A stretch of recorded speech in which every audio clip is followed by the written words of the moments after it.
Okay, it's recording. Okay, got it. Just hit got it. Touch her. Here, your mouse there. Pull it over. Okay, there we go. Yeah. And then, yeah, pull this out of the way. There, okay. How are you doing today? I'm doing pretty good.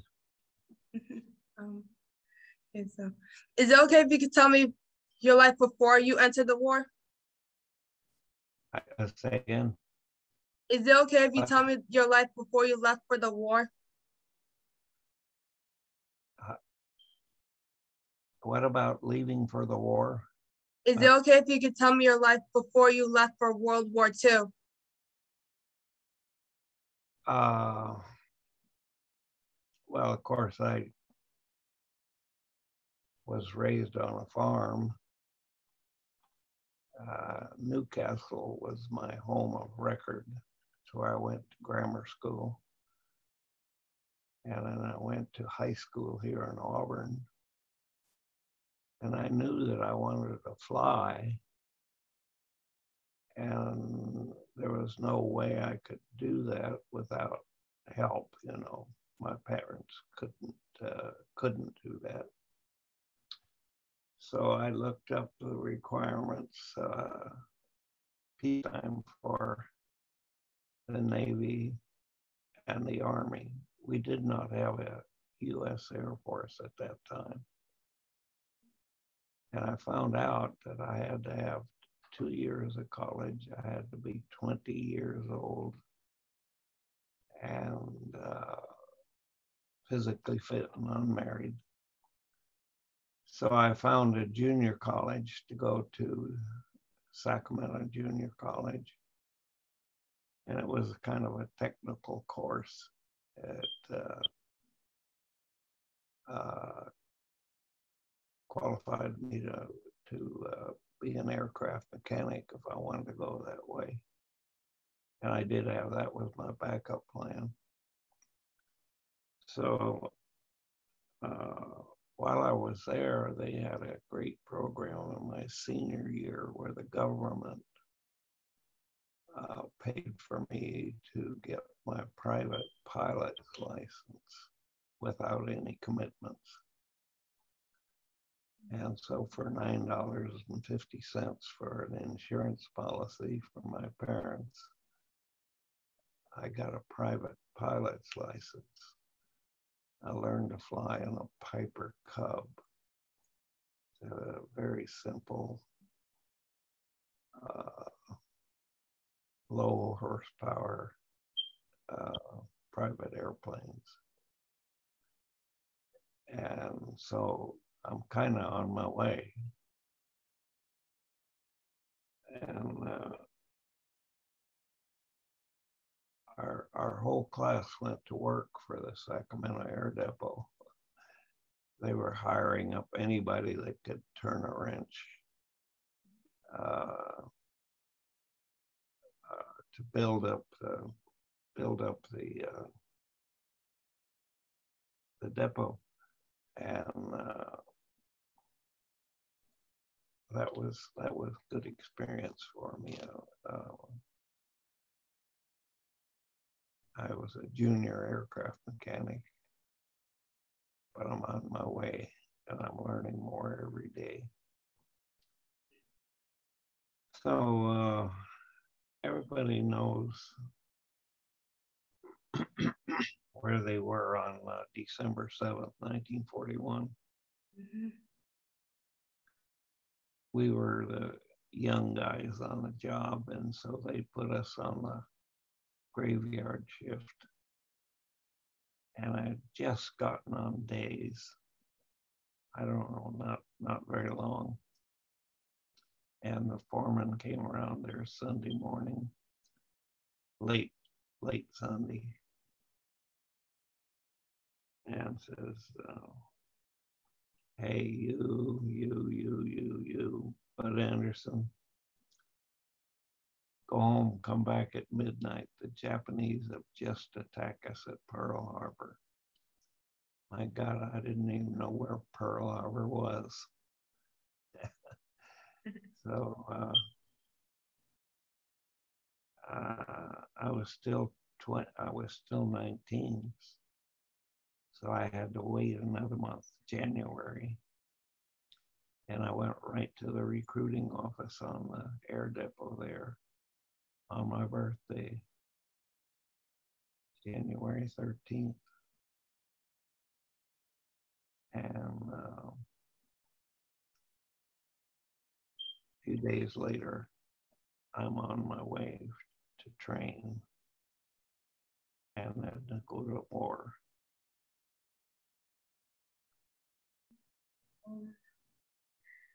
So why did you join the military? I wanted to fly primarily, but I felt like I had to serve my country.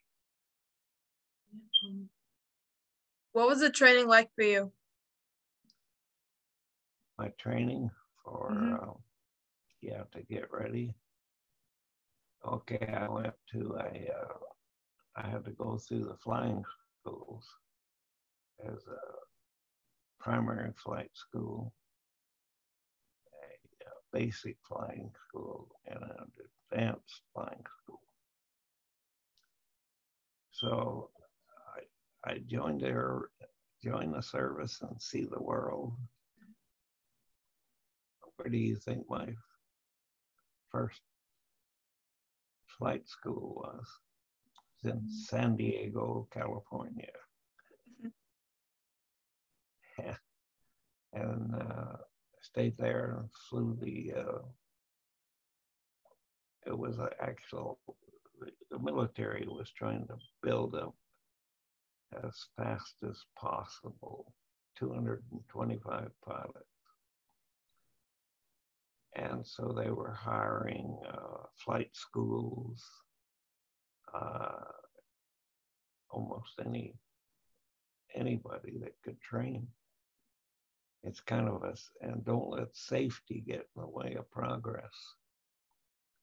It's kind of a sad statistic of World War II.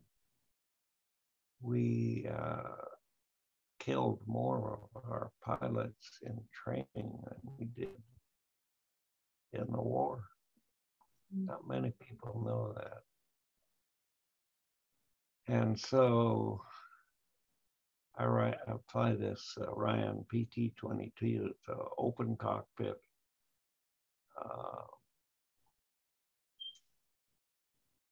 No radio. Very simple. Low wing training plane. We were going to train there for about 3 months. It was a international airport where we were based, and we lived in a hotel up on the highway. Marched down to the school, and an instructor would get in with us and fly out of they wouldn't allow the training planes to train at Lindbergh. So we went out to a rural area north of San Diego. It was part of a bombing range. And we go out there with the instructor and land. We had a shack there and a dirt strip. And we'd fly all morning there, go on different instructors. And then the instructor would fly back to Lindbergh. And we would have academics there the rest of the day, and another group flew out to the field. So 9 months come along, 3 months, and we go to closer to home to Bakersfield, California, Minter Field. And we now have a more powerful airplane. It has a canopy on it, and we can actually get under the hood in the back and learn how to fly instruments, for weather. And still a fixed gear, 2-position propeller, and kind of a basic airplane. Another 3 months, and we're off to advanced flying school. This is where we're going to get our wings, our commission.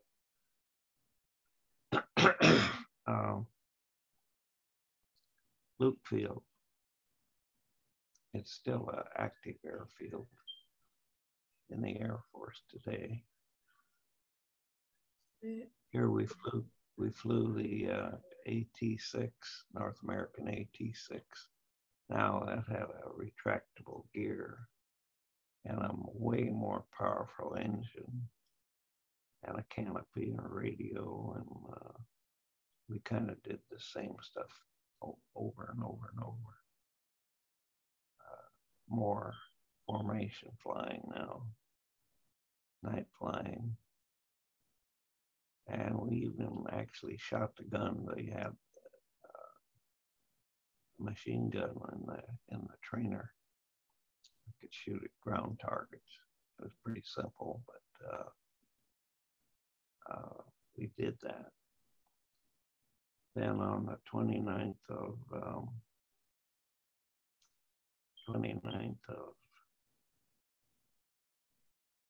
September, we finished our flying and graduated.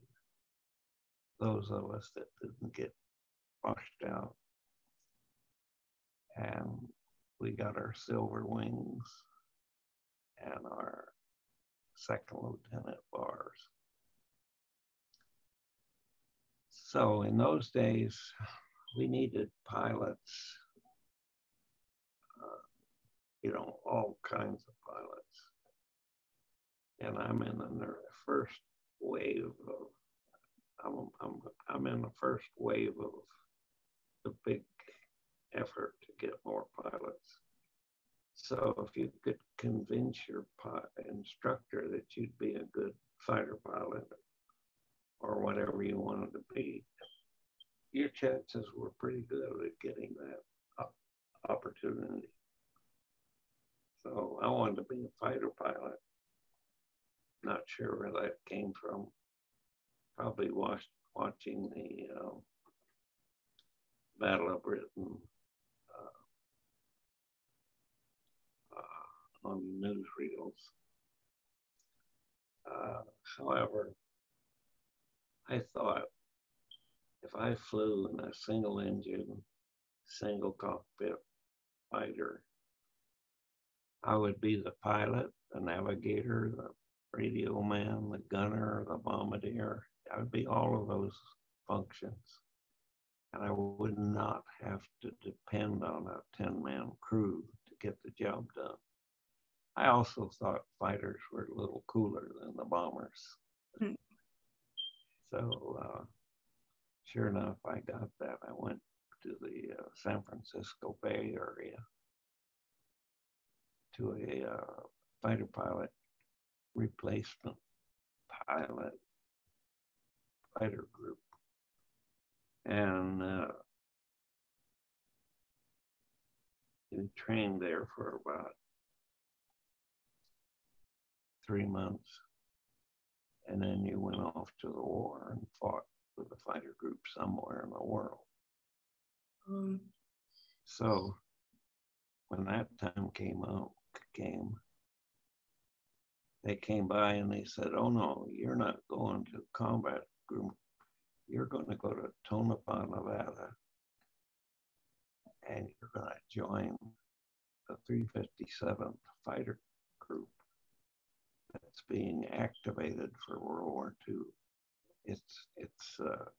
We'll be the first guys in the fighter group." Now, I didn't realize the importance of that.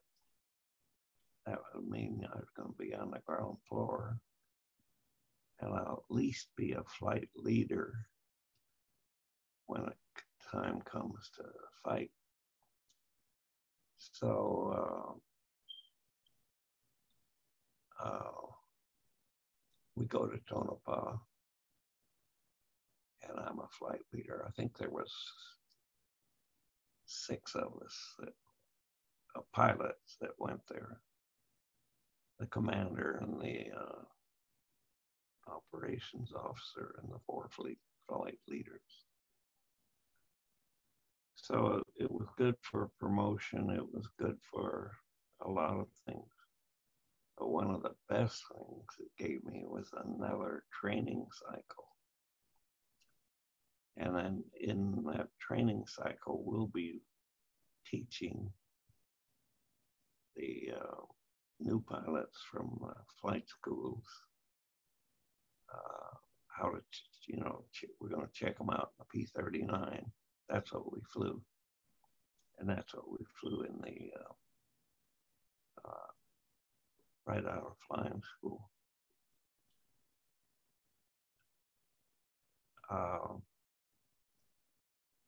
So now that's the best way. If you're going to fly combat, that's the best way to do it. Train as a group, train as a squadron, train as your own flight, and then go fight the war with the people that you trained. And that's lots better than going as a new guy,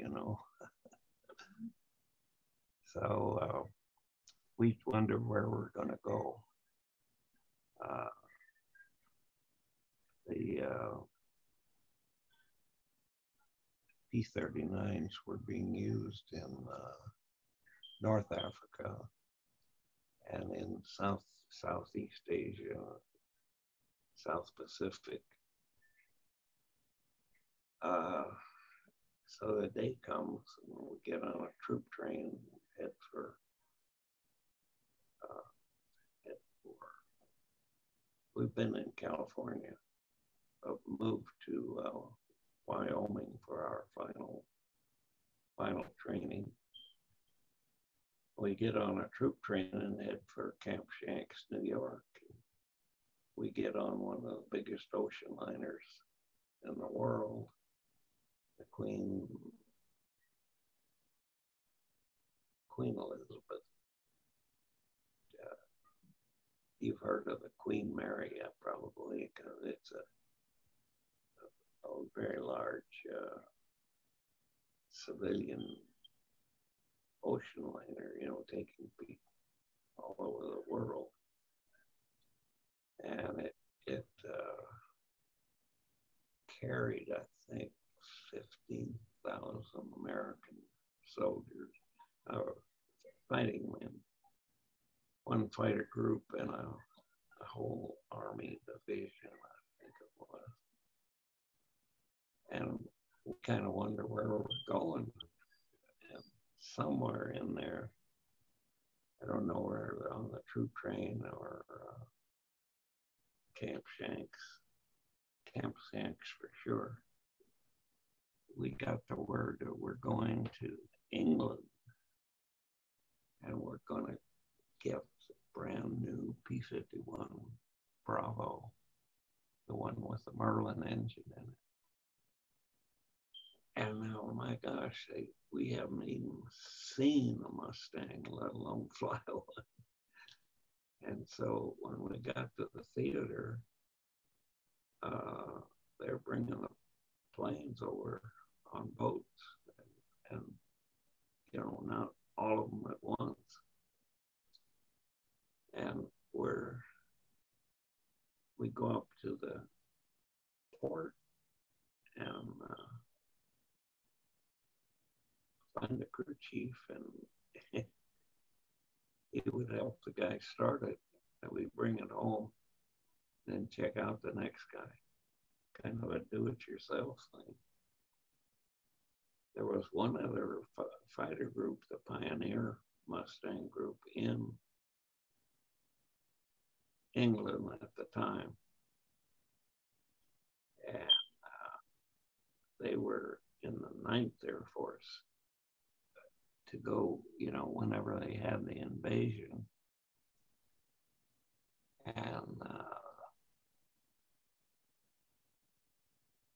And so that's where we were headed. Well, we've got to talk a little bit about the war right now, how things were going. Army Air Corps had this concept about strategic air war. The bombers could go into the enemy territory and destroy their war-making capability, by bombing. And the troops could just walk in. Well, they forgot to tell the Luftwaffe about it because they were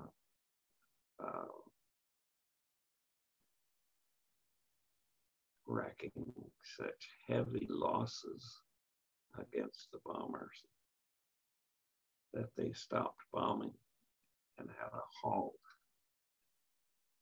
and say, look, we got to do better than this. We need to destroy the Luftwaffe first. So the invasion can go scheduled for June of 1944. And we weren't doing a good job about it. We were losing more fighters than the Germans were, or bombers. We were losing the bombers. So they said, well, we got to have escort. We had two fighters over there, the P-47 and the P-38. But they could not go the distance, where the bombers wanted to go. They didn't have that capability to go all the way with them. And they said, well, we got this Mustang over here, and we understand it's got better range. So they asked the 9th Air Force if they would loan that Pioneer Mustang group when they started bombing again. And they were so wildly successful that the 8th Air Force then demanded that they get the P-51s. So we're the next group that's going to, be equipped with them. And so we were transferred to the 8th Air Force. The 9th Air Force wouldn't let go of the Pioneer group. They were doing such a good job. They were kind of famous. So we were, the 8th Air Force was run by bomber pilots. You had the 8th Air Force commander, you had a bomber command and a fighter command. And so we got instructions of how to escort from the bomber pilots. And they wanted to see us. They wanted us close. They wanted us around them. And when the enemy came in, they wanted us to drive them away and then come back. We actually had an altitude 18,000 feet that we could not. We had, when it went through 18,000 feet. If we hadn't shot the guy down, we had to break it off and come back up. No, that really wasn't the way to do it, as we found out. And they were doing such a poor job that they fired the 8th Air Force commander, and they sent General Jimmy Doolittle to take over the 8th Air Force. You probably have heard of Jimmy Doolittle. He's the one that took right after right after Pearl Harbor was attacked, was a big shock to the United States. We really weren't prepared. And so they said, how can we make an attack on Japan right now? Because they were conquering all over the Pacific. They were conquering all the countries. So these Navy guy looked at all the airplanes they had, and we had a twin-engine bomber that had pretty good range that could take off from a carrier, not necessarily come back and land. And the idea was we'd take these bombers on the carrier close to Japan as we can, and then launch them and attack the homeland. And they did that. And it shocked Japan. Japan was absolutely shocked. They didn't realize, they didn't know where it came from. And so we announced that they came from paradise. But it was actually a fleet of aircraft carriers. And then he had flown fighters, and he was one of the first one to fly a blind landing, just by instruments alone. And he did a lot of things. And then he went to work for the Shell company and got them to make 145 grade fuel. He knew they were going to have that after they got the powerful airplanes. And so he came over there and took over the 8th Air Force. And then he went down to the fighter command. I learned reading a book after the war about this. And he went in there, and there's a big sign over the door, the mission of the 8th Fighter Command is to bring the bombers home safely. He said, who put that up there? General Kepner says, I don't know. It was there when I got there. So he said, well, tear it down. The mission of the 8th Fighter Command is to destroy the Luftwaffe. Just like that's what the bombers were supposed to be doing. He says, from now on, when you engage the enemy, you pursue and destroy. And instead of an 18,000 foot limit, he says, you follow them to the ground and kill them. And sure enough, the bomber pilots didn't like this at all, but the spring of 1944, I think all the historians agree that that's when we broke the back of the Luftwaffe, and we did it by killing their experienced pilots in aerial combat. One fighter gets the other fighter. And Doolittle knew the fighter pilots were not happy about all the restrictions they had. We felt like we were flying with our one end tied behind our back. And we were just so eager and wanting to do our part, of destroying the Luftwaffe so they could have the invasion. And Doolittle knew that, and we were really happy. And he's one of my heroes.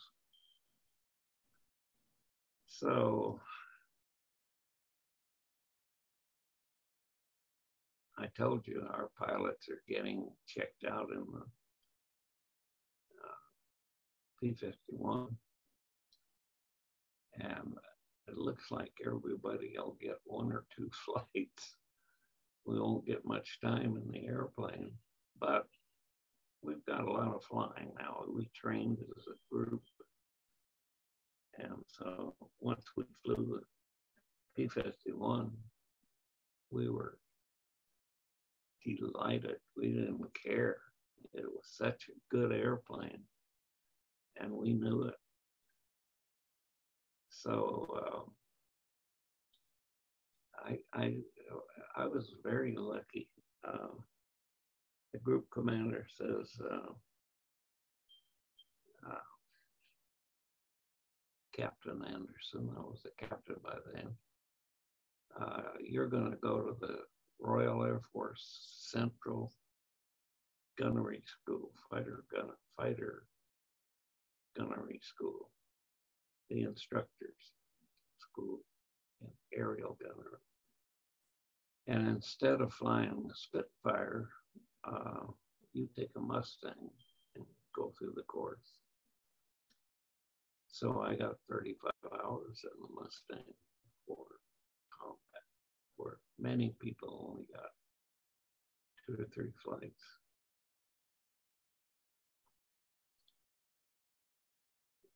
Now let's see. Maybe another question would be good right now.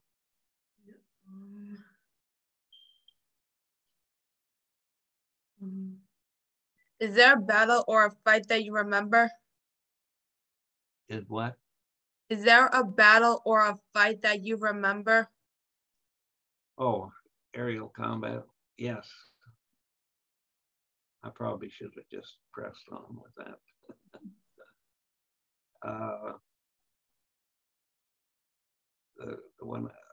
The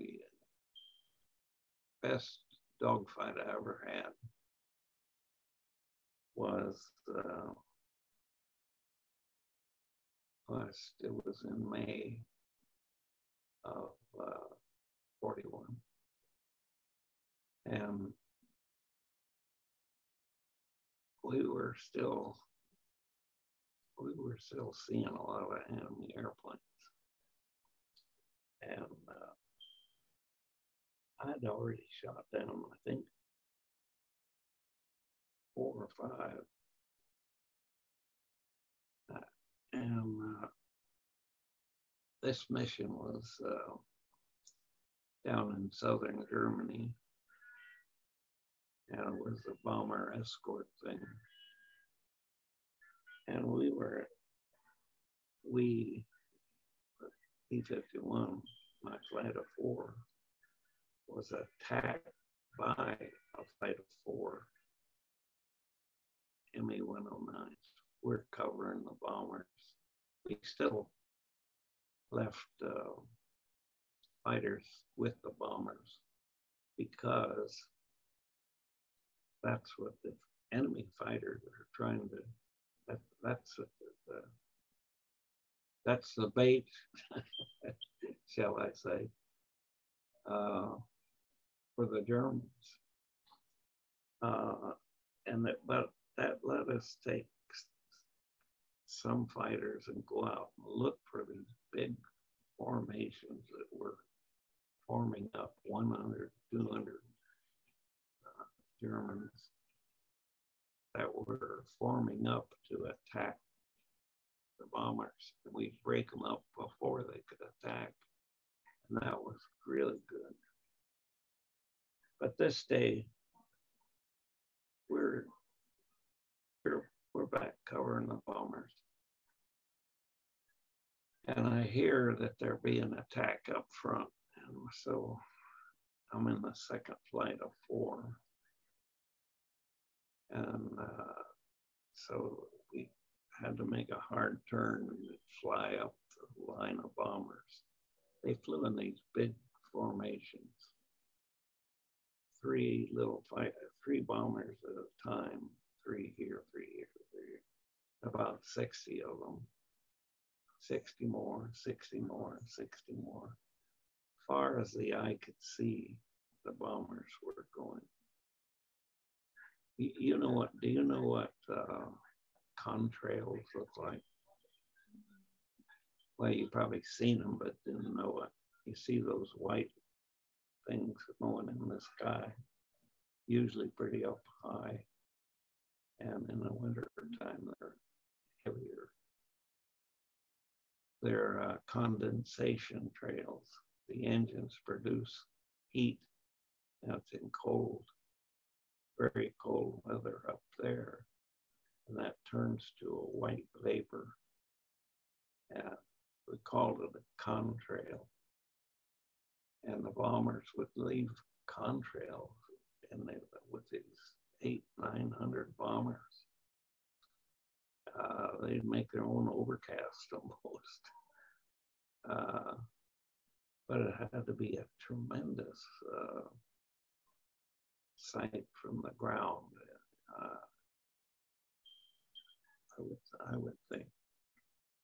Anyway, we make our turn to the front, and all of a sudden, just as I look back behind us, my wingman, who's down here inside of me, is looking back, and he says, "Hey, we got 4 bogeys, unidentified airplanes, coming in right at 5 o'clock, right out of the sun, just like you're supposed to, you know."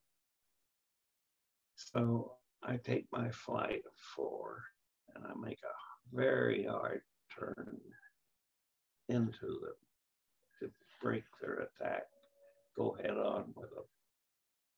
So we go right through them. We're in what you'd call a string formation now. We've made such hard turns. It's one right after the other. I have 4 P-51s, and I got 4 MA-109s in this big circle. This is up around 30,000 feet. And I could see it was the 109G Golf.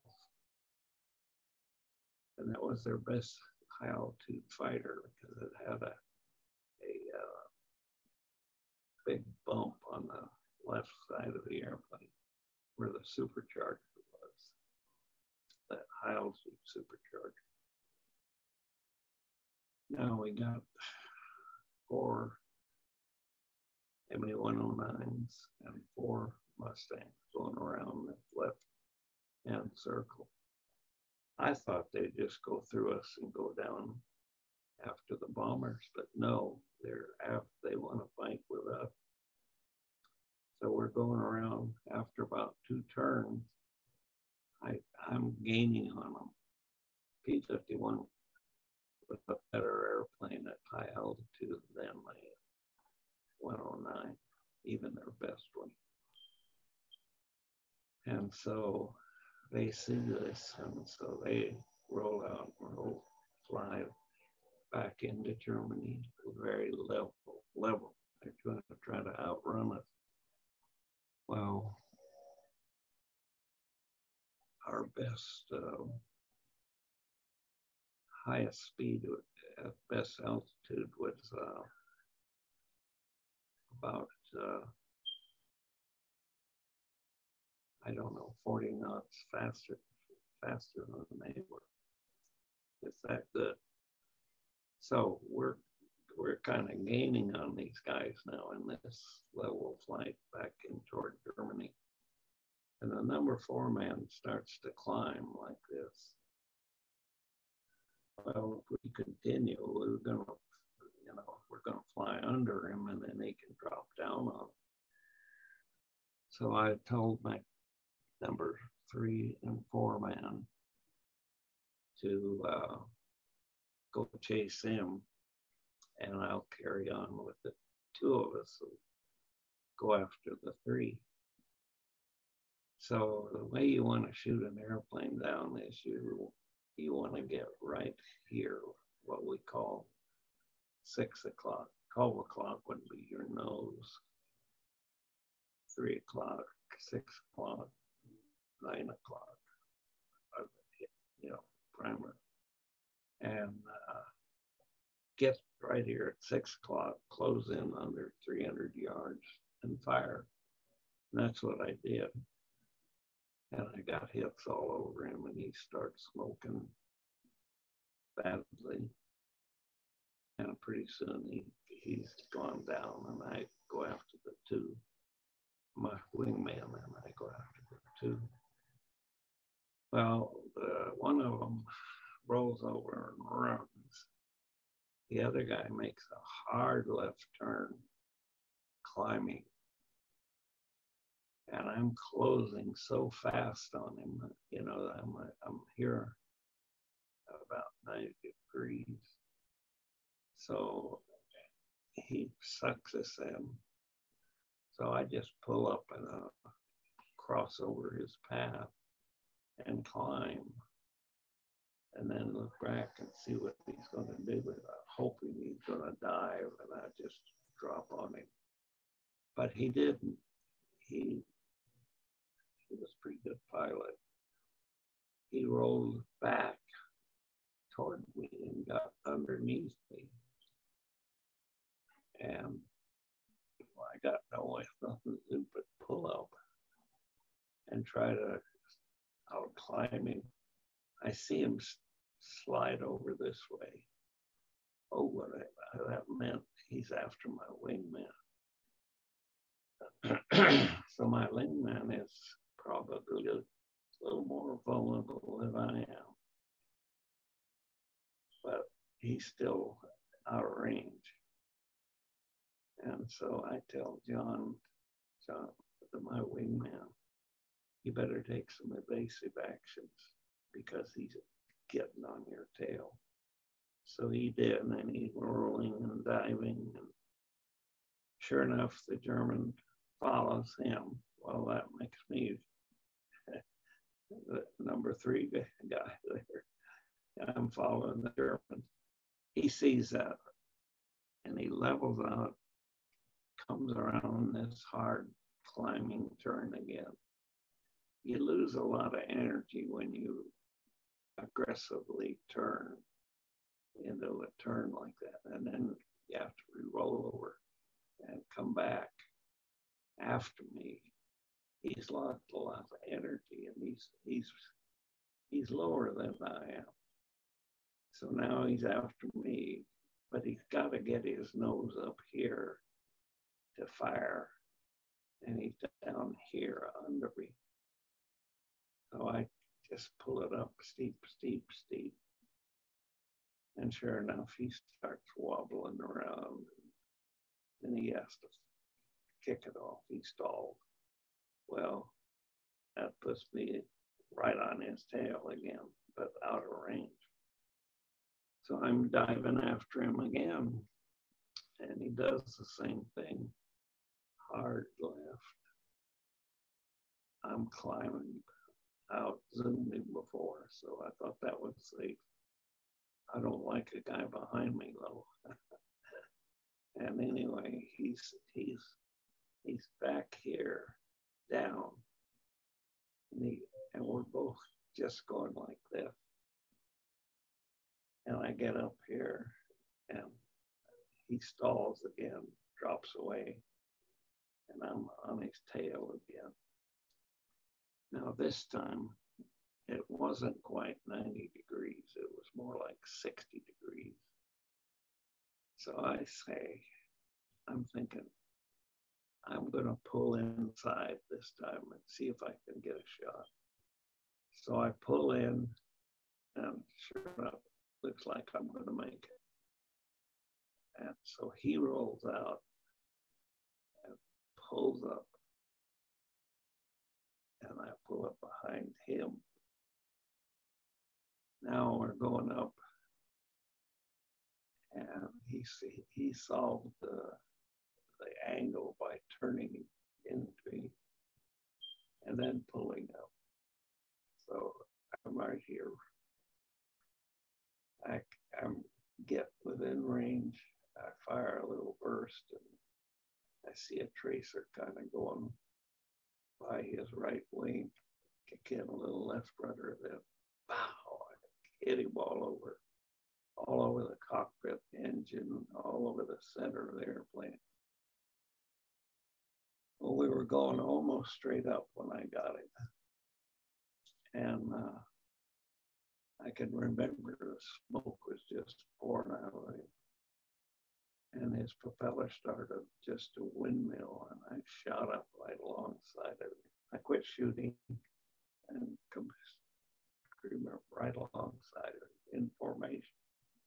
I could see nothing but smoke in the cockpit. And the airplane slowly rolled over, went straight down. So I followed him. I went through 20,000 feet faster than I'd ever been in my life.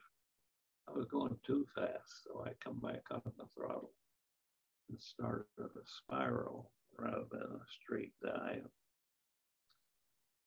And I followed him.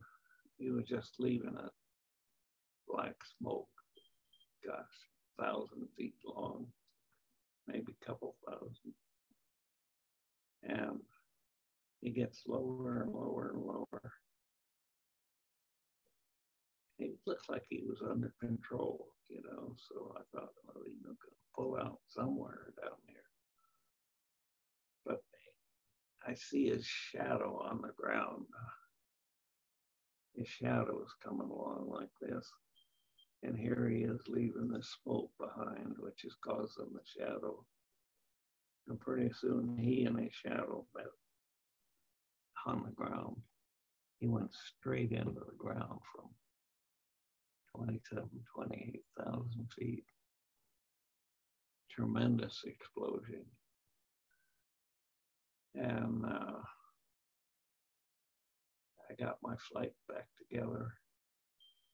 And it was a pretty successful flight. We'd have been attacked by 4 Me-109s. And we shot down 3 of them. That was a pretty good day.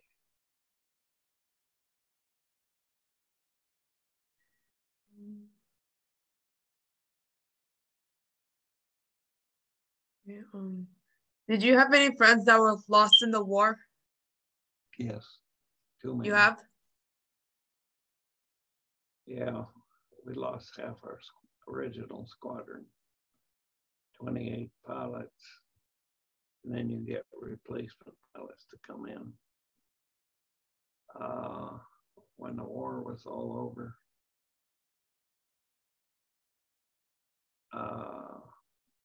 we lost exactly 1/2 of that original squadron, either killed or captured, you know, in prison camp.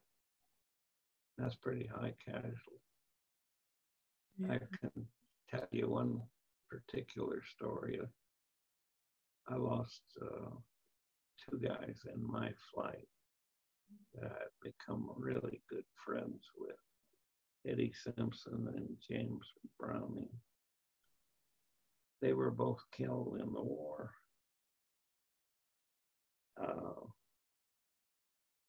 Eddie Simpson had to bail out. He was checking out a new wingman, and they collided. They both bailed out. The other guy was killed. And Eddie Simpson was captured with the Germans. Yeah, no, I'm sorry. The Free French. Mm. Yeah. They took him and hid him and kept him with them. They had some Englishmen and some other Americans. And they took him to this remote forest location where they were going to have a celebration about, honoring their war dead. And the Germans found out about it and sent an armed column down to try to capture them. Well, they get all jumped in their trucks and were leaving. And Eddie Simpson was in one of the last trucks. And a Frenchman got out with his machine gun. And Eddie got out with it. He didn't even know him. And he could have just stayed with the truck, you know. But this Frenchman is going to try to stop the German. You know, it's in the forest and you got to stay on the road. Well, it comes around the bend and they shoot it just like the movie. It rolls over and blocks the road. But the rest of the people escape.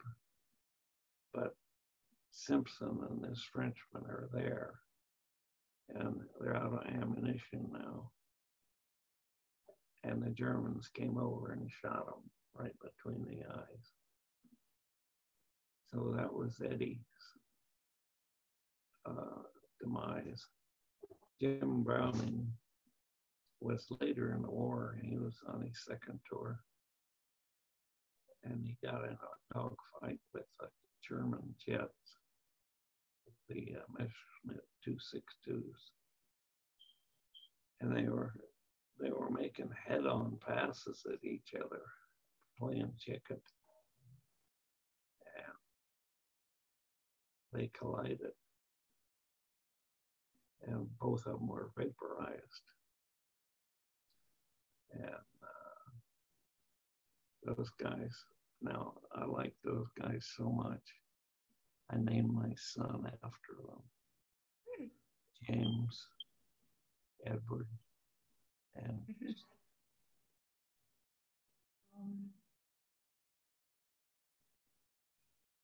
yeah.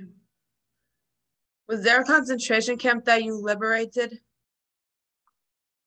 I'm sorry. Was there a concentration camp that you liberated? We liberated.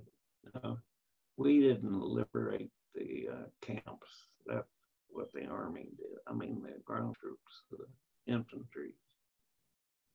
No. Yeah, what is one thing from the war that you will never forget? I think the loss of Jim Browning and Eddie Simpson, certainly that.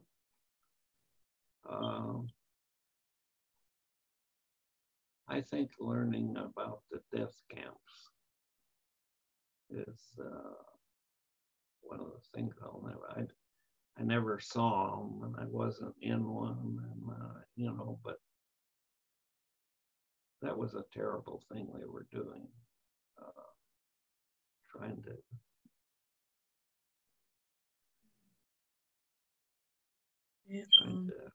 eliminate the Jewish population. Hey.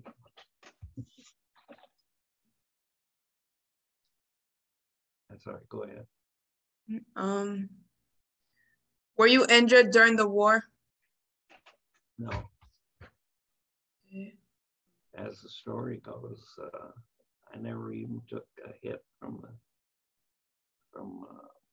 any flak, the ground guns, anti-aircraft guns or German pilots. That's the story. No, it never got hit. But one time we were in there and we were beating up the trains, shooting at trains. And when we finished, went home, my crew was there and they want to know what's happened, I told them, I said, the airplane's fine. And I went back and I was the operations officer. I said, I think I'll fly tomorrow. So when in the morning, I get the big briefing, I get our crew briefing. And my hard stand, my revetment was close enough where you could walk. So sometimes I'd walk out rather than go out in the truck. So I walked out and I climb up over this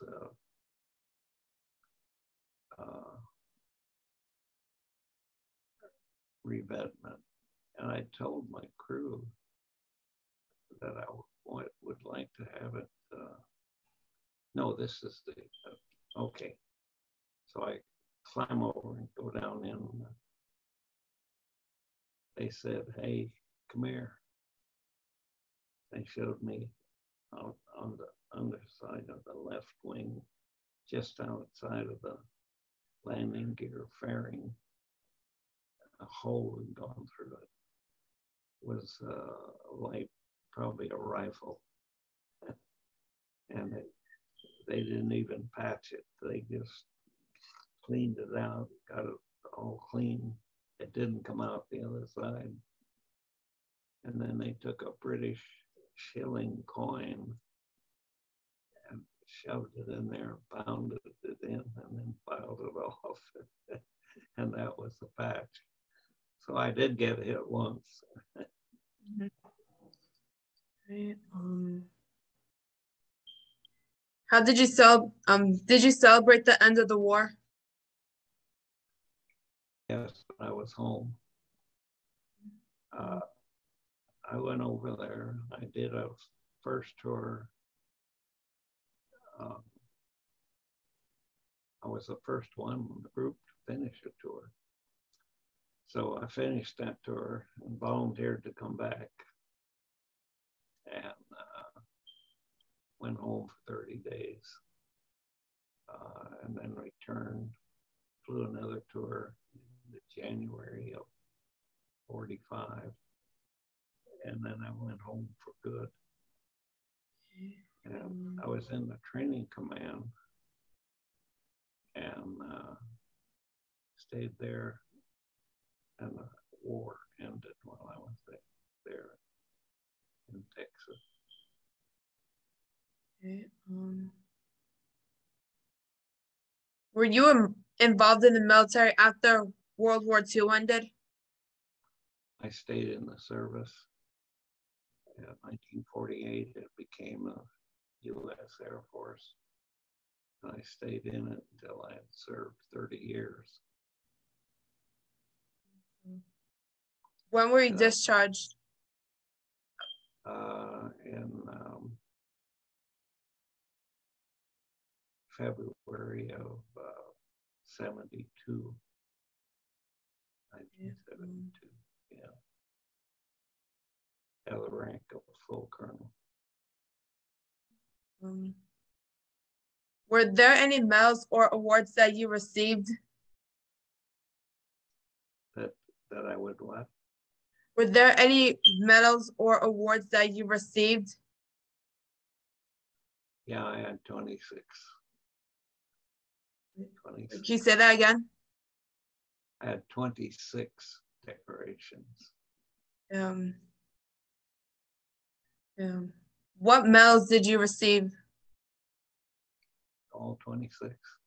I don't remember. I'd have to look it up. The highest one I got was the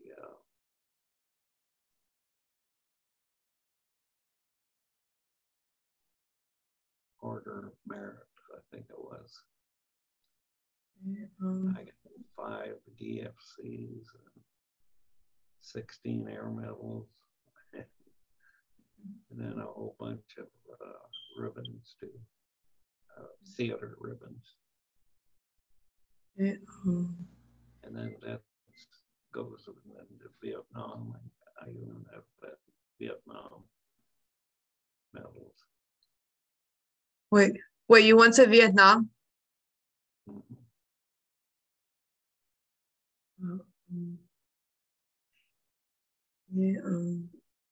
Did you have any long or short-term memories? Did you have any long or short-term injuries? None. What was your life like after the war ended? Well, it was kind of a letdown. course, we were very glad that it finally was over. Then I made that decision. I'm going to stay in the service. So I don't, you probably don't want to run through every place I've ever been, but I got into the flight testing business at Wright Field and also at Edwards Air Force Base in Southern California. And I had some exciting tests there that I did. And then I did serve in Korea, but it was right at the end. And I also served in Vietnam. You were involved in the Korean War and Vietnam War? Yeah, I was in Korea, but the war had ended. So you were in Korea during the post-war? Yeah. What did you do in Korea? I had an F-86 squadron, and I was a squadron commander, and that's a job you always want. And I had all new pilots right out of flying school, and myself and one experienced major and one experienced captain. All the rest of them were first time military assignment. You also mentioned that you went to Vietnam. You don't have to answer this question, but what did you do in Vietnam? I was a wing commander. That's the senior guy. And 3, 4, 5 squadrons in it. I was flying the F-105 Thunder Chief.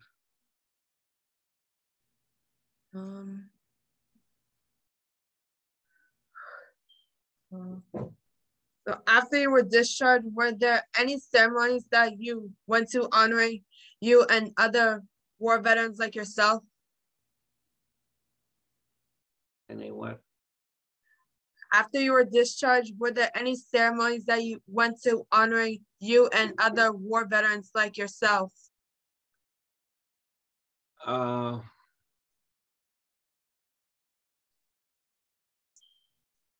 Yes. Once Right. Congress gave us the gold medal. Yeah, the fighter aces. I guess I did. I finished combat with. I flew 116 missions, about 480 hours of flying time, and I shot down 16 and a quarter enemy airplanes, German airplanes. Wow. In aerial combat.